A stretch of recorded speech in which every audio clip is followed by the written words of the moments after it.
کیا کبھی ایسا ہوتا ہے کہ کوئی انسان ہزاروں لوگوں کے ہجوم میں ہو؟ جی ایسا تو بالکل ہوتا ہے انسان کے ہاں، ساتھ۔ اور چاروں طرف سے لوگ اس کی تعریف کر رہے ہوں، اس کے نام کے نعرے لگا رہے ہوں، عقیدت سے اس کے ہاتھ چوم رہے ہوں، لیکن لیکن اس کے اندر ایک عجیب سی ویرانی ہو۔ بالکل ایک خوفناک سی ویرانی ہو، ایک ایسا احساس کہ مطلب اس پورے مجمع میں نا، اس شور و غل میں کوئی ایک شخص بھی ایسا نہیں جو اسے حقیقتاً سمجھتا ہو۔ یہ بہت تکلیف دہ کیفیت ہوتی ہے۔ ہاں، تو جسمانی طور پر تو وہ سب کے درمیان ہے نا، لیکن فکری اور ذہنی طور پر وہ ایک ایسے جزیرے پر اکیلا کھڑا ہے جہاں تک کسی کی رسائی ہی نہیں۔ صحیح بات ہے۔ تو آج کے اس تفصیلی مطالعے میں ہم ایک ایسی ہی کیفیت، ایک ایسے ہی کرب پر بات کر رہے ہیں، اور یہ کوئی خیالی کہانی نہیں ہے۔ بالکل نہیں، یہ تو ایک بہت ٹھوس تاریخی مطالعہ ہے۔ جی، بلکہ یہ ڈاکٹر علی شریعتی کی مشہور کتاب علی اور تنہائی کا مرکزی خیال ہے، جس میں انہوں نے تاریخ کے ایک انتہائی طاقتور، دانا اور غیر معمولی انسان یعنی حضرت علی کی زندگی کے اس پہلو کو کھوجا ہے۔ اور یہ تنہائی عام تنہائی نہیں تھی۔ بالکل، یہ غاروں یا پہاڑوں کی تنہائی نہیں تھی، بلکہ بھرے شہر اور اپنے عقیدت مندوں کے ہجوم کے درمیان کی تنہائی تھی۔ یہ ایک بہت ہی گہرا اور مطلب انسان کو جھنجھوڑ دینے والا تصور ہے۔ ہم جب بھی تنہائی کا لفظ سنتے ہیں نا، تو ہمارے ذہن میں فوراً ایک ایسے شخص کا خاکہ ابھرتا ہے جو کسی کمرے میں اکیلا بیٹھا ہے یا کسی جنگل میں کٹ کر رہ رہا ہو۔ جی بالکل، یعنی جسمانی اکیلا پن۔ لیکن یہ جو مطالعہ ہے نا، یہ ہمیں ایک بالکل مختلف زاویہ دیتا ہے۔ اچھا، وہ کیسے؟ یہ بتاتا ہے کہ دنیا کی سب سے تکلیف دہ، سب سے گہری تنہائی فکری تنہائی ہے۔ فکری تنہائی۔ جی، یہ وہ حالت ہے جب کسی انسان کی سوچ کا معیار، اس کا شعور اور اس کی بصیرت عام لوگوں کی سطح سے اتنی بلند ہو جائے کہ کوئی اس کی بات سمجھنے والا ہی نہ بچے۔ 100% اس کے اصل پیغام کو سمجھنے والا کوئی نہ بچے۔ لوگ اسے دیکھ تو رہے ہوں، سن بھی رہے ہوں، لیکن اس کی حقیقت تک نہ پہنچ پا رہے ہوں۔ اچھا، ایک منٹ کے لیے یہیں رکتے ہیں۔ اس فکری تنہائی کو سمجھنے سے پہلے مجھے ایک الجھن ہو رہی ہے۔ جی جی بتائیں۔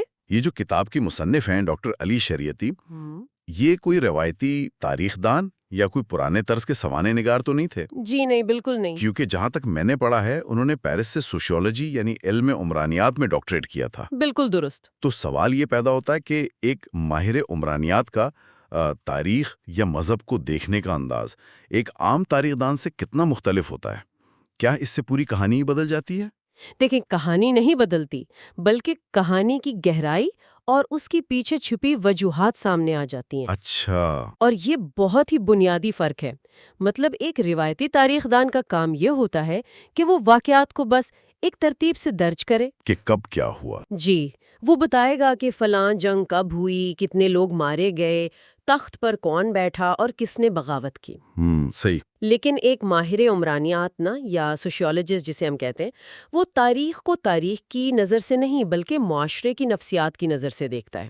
یعنی وہ یہ دیکھتا ہے کہ لوگ کیا سوچ رہے تھے۔ بالکل، وہ یہ سوال اٹھاتا ہے کہ یہ واقعہ کیوں ہوا، معاشرے کی اس وقت کیا ساخت تھی، لوگوں کے سوچنے کا انداز کیا تھا۔ واہ، یہ تو بالکل ایک نیا زاویہ ہے۔ جی، اور شریعتی کا کمال یہی تھا کہ انہوں نے تاریخ اور مذہب کو محض واقعات کے کیلنڈر سے نکال کرنا انسانی نفسیات اور جدید علم الکلام کے سانچے میں رکھ کر دیکھا۔ صحیح۔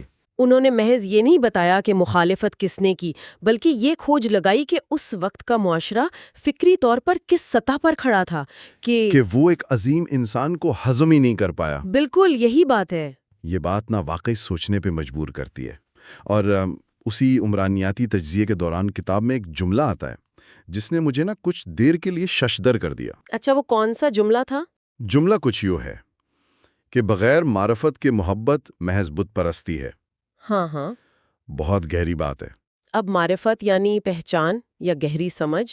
ہاں، اب سچی بات ہے کہ یہ الفاظ مجھے بہت سخت لگے۔ سخت تو ہیں۔ کیونکہ بھئی ہم تو عموماً یہ سمجھتے ہیں نا کہ عقیدت ہی سب کچھ ہے۔ جی۔ کسی سے محبت کرنا، اس کا احترام کرنا، کیا یہ کافی نہیں؟ مصنف محبت کو بت پرستی کیوں کہہ رہے ہیں؟ یہ شریعتی کی فکر کا نا شاید سب سے طاقتور نقطہ ہے، اور اس پر حیران ہونا بنتا بھی ہے۔ ہاں نا، مطلب یہ سیدھا سیدھا بت پرستی کہہ رہے ہیں۔ دیکھیں محبت یا اندھی عقیدت میں انسان کرتا کیا ہے؟ وہ ایک شخصیت کو لیتا ہے، اسے ایک دیوتا کے درجے پر بٹھاتا ہے، اس کی پوجا شروع کر دیتا ہے اور پھر اپنی زندگی میں مگن ہو جاتا ہے۔ بالکل۔ بت پرستی کی نفسیات کیا ہے؟ بت آپ سے کچھ ڈیمانڈ نہیں کرتا، صحیح بات ہے۔ وہ کچھ مانگتا نہیں ہے۔ بت آپ سے یہ نہیں کہتا کہ اپنے اخلاق بدلو، اپنا معاشرہ بدلو، عدل قائم کرو یا اپنی سوچ کو بلند کرو۔ آپ بس بت کے سامنے سر جھکاتے ہیں اور سمجھتے ہیں کہ آپ کا فرض پورا ہو گیا۔ واہ کیا بات ہے۔ تو شریعت یہی کہہ رہی ہیں کہ جب آپ کسی عظیم مفکر، کسی عظیم رہنما کو نہ اس کی سوچ، اس کے نظریات اور اس کے درد کو سمجھے بغیر محض محبت کا دعویٰ کرتے ہیں، تو آپ دراصل اسے ایک بت بنا دیتے ہیں۔ جی آپ اس کی اصل روح کو تو پہچانتے ہی نہیں ہیں، بس اس کے نام کا نعرہ لگا کر اپنی ذمہ داری سے بری ہو جاتے ہیں۔ اوہ اچھا، اب میں سمجھا۔ یہ تو مطلب بالکل ایسا ہی ہے کہ آج کل لوگ البرٹ آئنسٹائن کی تصویر والی ٹی شرٹ پہن کر گھوم رہے ہوتے ہیں۔ ہاں بڑی عام سی بات ہے۔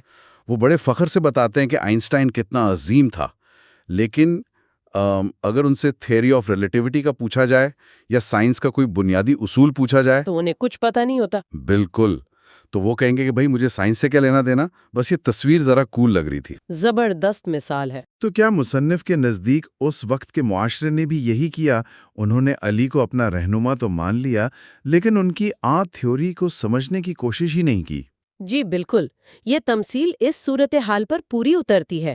عقیدت مندوں کی ایک بڑی تعداد کے لیے وہ محض ایک ایسا ہیرو تھے جو جنگوں میں ان کے لیے فتوحات لاتا تھا، جو انہیں ظاہری طور پر ایک پہچان دیتا تھا۔ جی لیکن ان کے اندر کا جو ایک عظیم انسان، ایک مفکر اور ایک سماجی مصلح موجود تھا نا، جس کا کوئی مقصد تھا۔ ہاں جس کا اصل مقصد ایک عادلانہ معاشرے کی تشکیل تھا، اس کی معرفت یعنی اس کی گہری پہچان حاصل نہیں کی گئی۔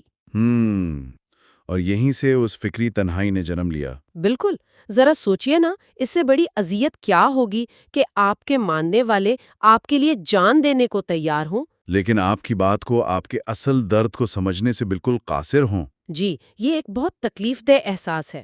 واقعی یہ ایک خوفناک احساس ہے، لیکن چلیں اس کی تھوڑی اور گہرائی میں چلتے ہیں۔ جی ضرور۔ جب ہم یہ تسلیم کر لیتے ہیں نا کہ سچی محبت کے لیے پہچان ضروری ہے، تو اگلا سوال یہ پیدا ہوتا ہے کہ آخر مسئلہ کیا تھا؟ کس قسم کا مسئلہ؟ مطلب اس وقت کا معاشرہ یا بعد میں آنے والے لوگ اس پہچان تک کیوں نہ پہنچ سکے؟ کیا ان کی زبان بہت مشکل تھی یا وہ لوگوں سے ملتے نہیں تھے؟ ایسا بالکل نہیں تھا۔ تو پھر کتاب اس کی وجہ، اس شخصیت کی بے پناہ وسعت کو بتاتی ہے کہ وہ ایک کثیر الجہتی شخصیت تھے۔ ذرا اس کثیر الجہتی ہونے کو نا کچھ آسان الفاظ میں سمجھائیں۔ اچھا، اس کو ہم انسانی ذہن کی ایک بہت بڑی محدودیت کے تناظر میں سمجھ سکتے ہیں۔ محدودیت کیسی؟ ہم انسانوں کی ایک عجیب عادت ہے، ہمیں ہر چیز پر ایک لیبل لگانا پسند ہے، بالکل ویسے ہی جیسے کسی سپر مارکیٹ میں ڈبوں پر لگا ہوتا ہے۔ ہاں، تاکہ ہم چیزوں کو کیٹیگرائز کر سکیں۔ جی، ہمارا ذہن چیزوں کو خانوں میں بانٹنے کا عادی ہے۔ اگر کوئی شخص بہت بہادر ہے، میدان جنگ کا شیر ہے، تو ہم فرض کر لیتے ہیں کہ وہ ایک سخت گیر خون خوار قسم کا جنگجو ہوگا۔ بالکل، ہم سوچتے ہیں اس میں نرمی یا فلسفہ یا گہری سوچ نہیں ہو سکتی۔ صحیح۔ اور اگر کوئی شخص محراب مسجد کا عابد ہے، راتوں کو رو رو کر عبادت کرنے والا ہے، تو ہمارا ذہن اسے فوراً ایک گوشہ نشین، ایک سیدھے سادے درویش کے خانے میں ڈال دیتا ہے جو دنیاوی معاملات سے کٹا ہوا ہو۔ جی بالکل، ہم ان متضاد خصوصیات کو نا ایک ہی انسان کے اندر یکجا دیکھ کر ہضم کرنے کی صلاحیت ہی نہیں رکھتے۔ اور حضرت علی کی شخصیت میں یہ تمام چیزیں ایک ساتھ موجود تھیں؟ جی ہاں، یہی تو ان کی شخصیت کی لامحدود وسعت تھی۔ مطلب وہ بے وقت جنگجو بھی تھے اور عابد بھی؟ بالکل، وہ میدان جنگ کے بے مثال جنگجو تھے، وہ محراب مسجد کے ایسے عابد تھے جو راتوں کو گریا کرتے تھے، اور وہ ایک ایسے فلسفی تھے جن کی سوچ کی گہرائی عام انسان کی رسائی سے باہر تھی۔ اور ساتھ ہی وہ ایک عظیم رہنما بھی تھے۔ جی، اب ایک عام انسان کے لیے نا، جو اپنے قبیلے یا اپنی روزمرہ کی ضروریات تک محدود سوچ رکھتا ہو، وہ اتنی بڑی شخصیت کو کیسے سمجھے؟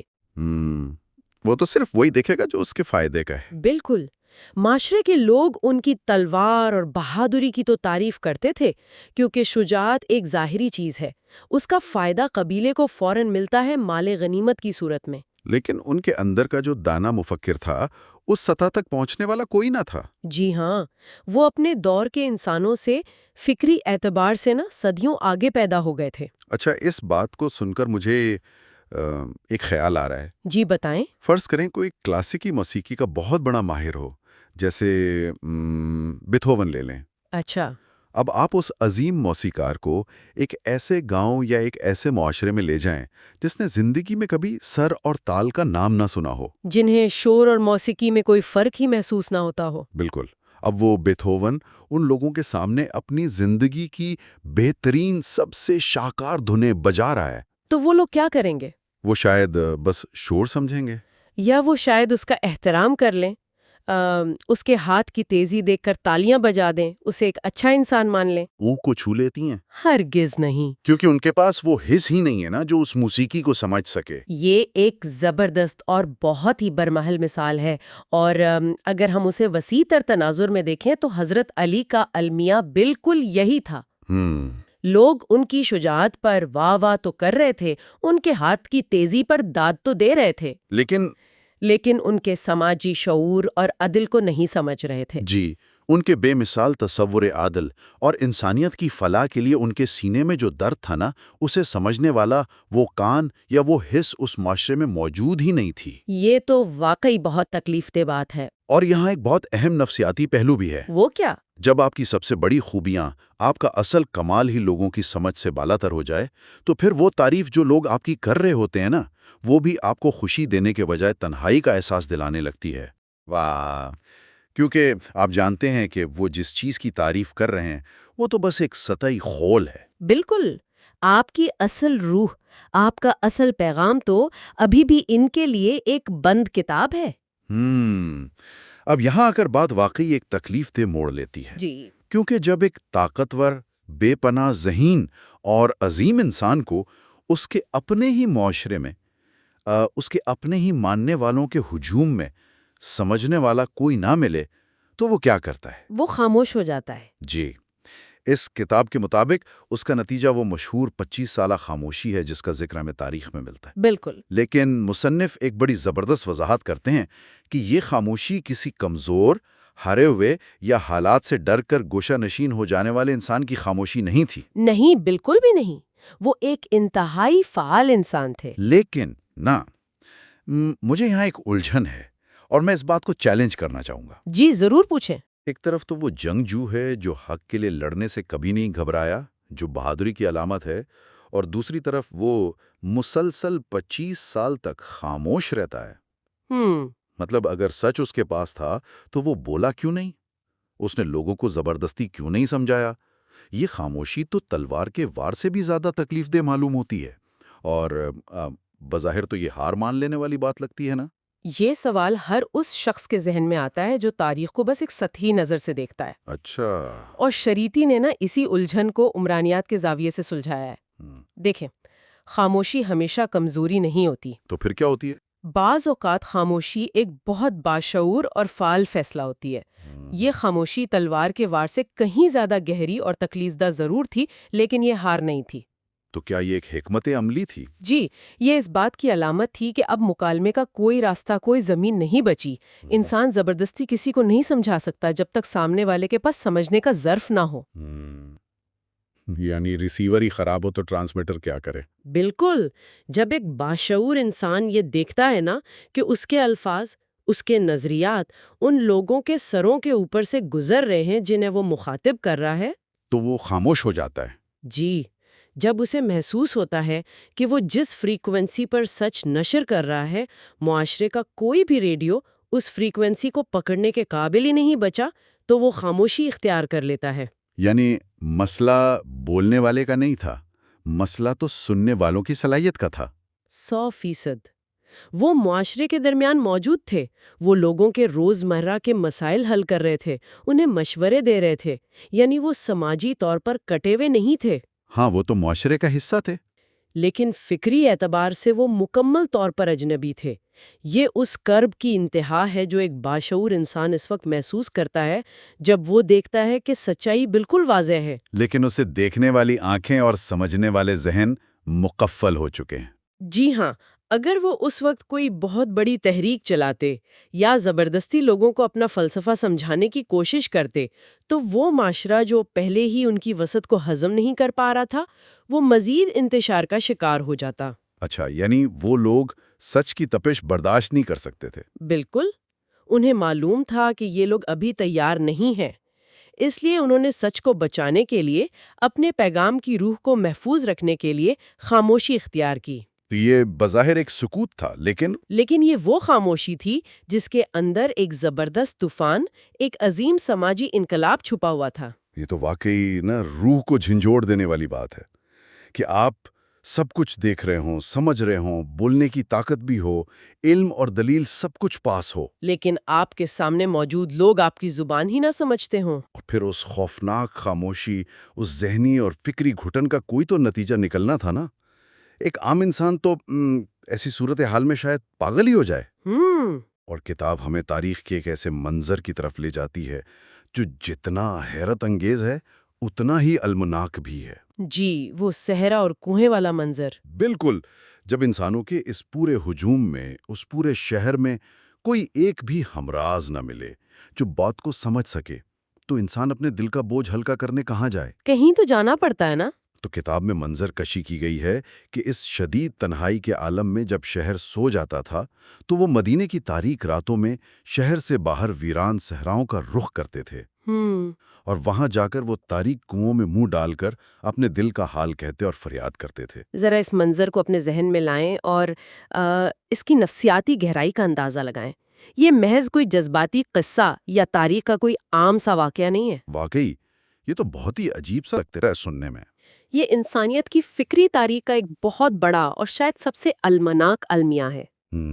ایک لمحے کے لیے سوچے نا، وہ ذات جو علم، حکمت اور شعور کا سب سے بڑا سمندر تھی، جس کے پاس انسانیت کے ہر مرض، ہر الجھن کا علاج موجود تھا، اسے اپنے سینے کا بوجھ ہلکا کرنے کے لیے کنووں کے پاس جانا پڑا؟ جی، اسے اپنے گہرے افکار کے اظہار کے لیے زندہ انسانوں کو چھوڑ کر بے جان کنووں کا اور ویران صحراؤں کی ریت کا سہارا لینا پڑا۔ آخر کیوں؟ کیونکہ زندہ انسانوں میں وہ ظرف ہی نہیں تھا۔ بالکل یہی بات ہے، کیونکہ ان ہزاروں عقیدت مندوں میں کوئی ایک ایسا ظرف، کوئی ایسا پیمانہ موجود ہی نہیں تھا جو ان کی باتوں کی، ان کے درد کی گہرائی کو سمیٹ سکتا۔ تو یہیں سے ہمیں اس دکھ اور کرب کی اصل پہچان ہوتی ہے جس کی ہم نے شروع میں بات کی تھی۔ جی، وہی اندھی عقیدت اور حقیقی معرفت کے فرق کا کرب۔ محبت کرنے والے بہت تھے، جان دینے والے بہت تھے، لیکن ہمراز کوئی نہیں تھا۔ واہ!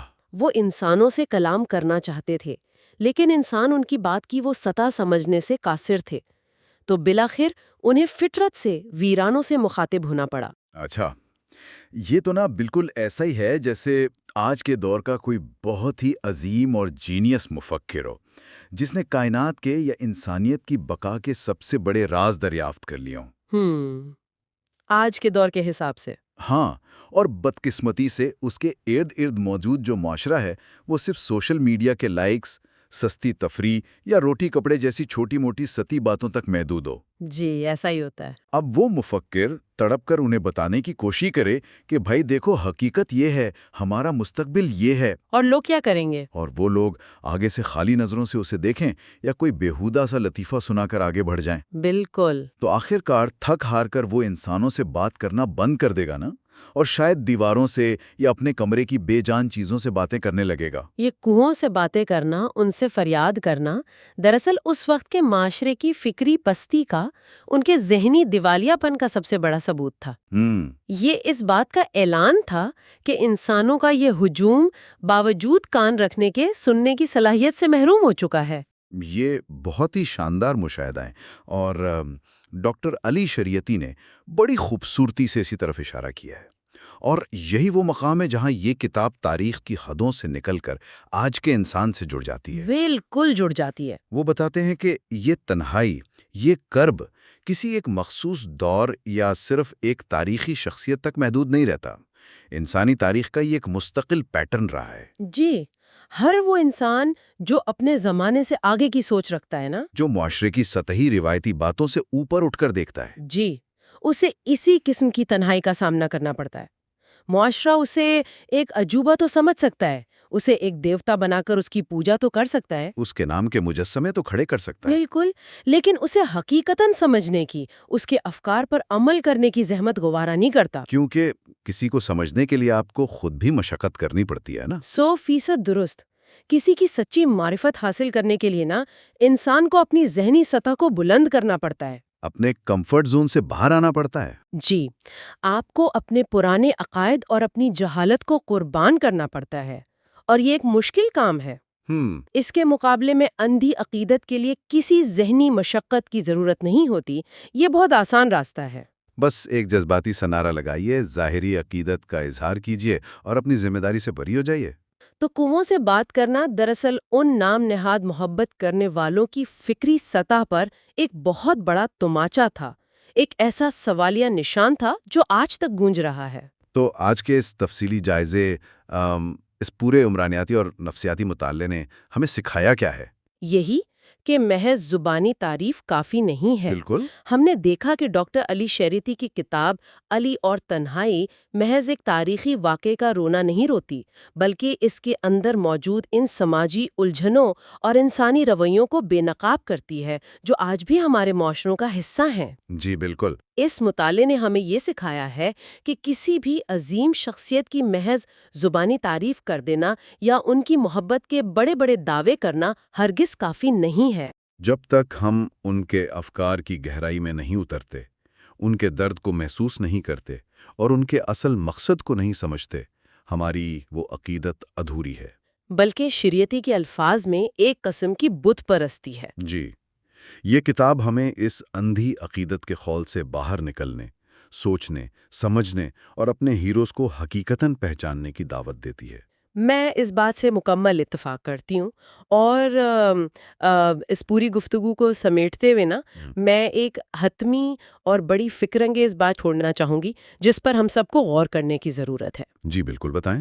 ہم نے تاریخ کے اس عظیم ترین انسان کی فکری تنہائی، ان کی 25 سالہ خاموشی اور ان کے شدید کرب کا تو بہت گہرائی سے جائزہ لے لیا۔